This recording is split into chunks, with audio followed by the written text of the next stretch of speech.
Hello everyone and welcome to my YouTube channel. Today we are going to discuss about how to fix control center on iPhone iOS 26. So basically iPhone has introduced their latest iOS version, iOS 26. So if you want to check the features, then it is available and you can simply update by going to settings and checking for software updates. So it had included many features. So one of the feature is the transparent control center, but if it is not working or not showing on your iPhone iOS 26, so how you can fix that? For this, what you have to do, you have to simply watch this video completely. So without wasting any time, let's start the video. So first of all, what you have to do, you have to make sure that you have simply updated your iPhone.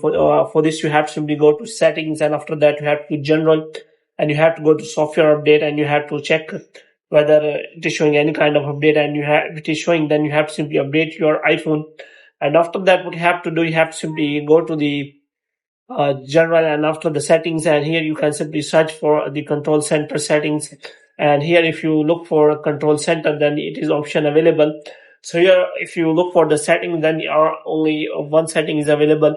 One is access within apps, which means if you want to access the control center when any other apps is available, then you can simply go for that. But if you want to reset control center, there is also option available. Then you have to simply set all your defaults or settings of the control center, which means you have to simply set. Now if you want to set it, then you have to simply press and hold the control center, and after that you can simply see the option is available that you can simply add or remove any option from the control center. But if you want to fix that transparent look on your iPhone iOS 26, which is not showing, so how for this you have to simply wait for some time.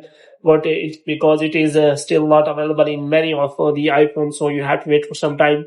So hope you have liked this video. If you get more videos like these, you can subscribe our channel.